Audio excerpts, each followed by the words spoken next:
تو مسلمان کو اپنے مالی معاملات میں ایک نمبر ہونے کی ضرورت ہے.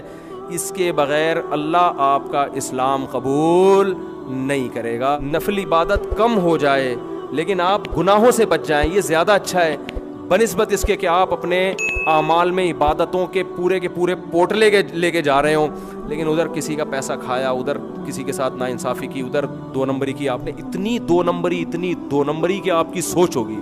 جھوٹ بول کے مال بیچتے ہیں آپ, بہنوں کی وراثت کے تو ایسے جھگڑے ہیں کہ آپ کی سوچ ہوگی. کوئی بھی شریعت پہ آنے کے لیے تیار نہیں. باپ بھی وراثت کھاتے ہیں. ابھی ایک کیس میرے پاس آیا کہ ماں کا انتقال ہو گیا, بچوں کی وراثت ہے نا, ماں کی ابا نہیں دے رہے. بیٹا ابا سے کہہ رہا ہے ابا جو میرا حصہ بنتا ہے, میں بالغ ہوں, مجھے دو. ابا کہہ رہے نہیں میں تمہارا باپ ہوں, میں زندہ ہوں. تو میں نے کہا باپ غلط کر رہا ہے بھائی. تو باپ کہہ رہے بھائی میں جب باپ ہوں تو میں ہوں نا. تو یہ بات اللہ کو معلوم نہیں تھی ہے؟ جب اللہ اس بیٹے کو ماں کی جائیداد میں حصہ دے رہے ہیں تو اس کا مطلب یہاں ظلم کون کر رہا ہے؟ باپ جو ہے وہ اللہ سے آگے نکلنے کی کوشش کر رہا ہے. باپ کا حصہ کتنا ہے؟ 1/4. اللہ نے کہا بیوہ کے مال میں شوہر کا حصہ کتنا ہے؟ 1/4. 3 حصے کس کے ہیں؟ بچوں کے ہیں. تو اللہ سے آپ آگے نکلنے کی کوشش کر رہے ہو. اچھا وہ ابا جو ہے نا ویسے مفتیوں کے پاس جائیں گے کہ اولاد کو میرے حقوق سکھائیں. اولاد کو کیا سکھائیں؟ میرے حقوق. کہ ابا کی کیا حقوق ہیں, ابا سے اف بھی نہیں کیا جاتا اور ابا سے یہ بھی نہیں. تو میں نے ان کو پیغام بھجوا دیا کہ ابا کے ساتھ اف کرنے کی اجازت نہیں ہے, لیکن ابا کو بھی بچوں کا مال کھانے کی اجازت نہیں ہے. یہ بچوں کا ہے, یہ ابا کا نہیں ہے. یہی کام ابا کے مرنے کے بعد اماں کر رہی ہوتی ہیں. وہ کہتی ہیں جب تک میں زندہ ہوں اس گھر کے ٹکڑے نہیں ہوں گے. اب بھائی اماں آپ 20 سال کے بعد اگر دنیا سے گئیں تو یہ بچے آج یہ پیسہ بزنس میں لگا کے 20 سال بعد کہاں پہنچے ہوئے ہوں گے؟ 20 سال کے بعد کیا یہ بچوں کے پاس کچھ کھانے کا ٹائم نہیں بچے گا اور کچھ بزنس میں لگانے کا ٹائم نہیں بچے گا.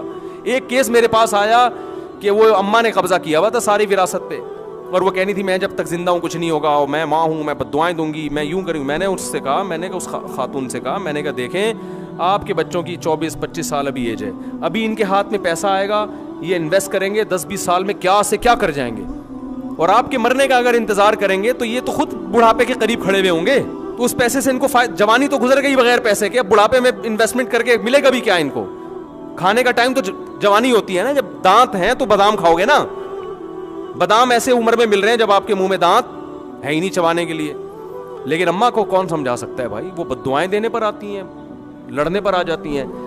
تو یہ اہم چیزیں ہیں جو ہمارے معاشرے میں پریکٹیکل اسلام پر عمل نہیں ہو رہا. رسومات آپ کو ٹائٹ ملیں گی, او بھائی فلانا ڈے, آج فلانا ڈے, آج فلانا ڈے, آج فلانا ڈے, آج شب معراج. مجھے تو پتہ ہی نہیں شب معراج کب آئی کب گزر گئی. لوگوں نے کہا آج آپ نے معراج پہ ہی بیان نہیں کیا. میں نے کہا خدا کی قسم مجھے نہیں پتا تھا کہ آج شب معراج ہے, کیونکہ یہ کوئی تاریخ 27 رجب شب معراج ہے ہی نہیں, تو لوگوں نے بنائی ہوئی ہے. اسلام نے معراج کا بتایا, شب معراج کی ڈیٹ کو مینشن نہیں کیا, کیونکہ معراج میں بہت سارے اسباق ملتے ہیں. معراج کی تاریخ پتہ چلنے سے ہماری عملی زندگی کا کوئی تعلق نہیں ہے. لیکن وہی بات ہے, لوگوں کو تو انٹرٹینمنٹ چاہیے.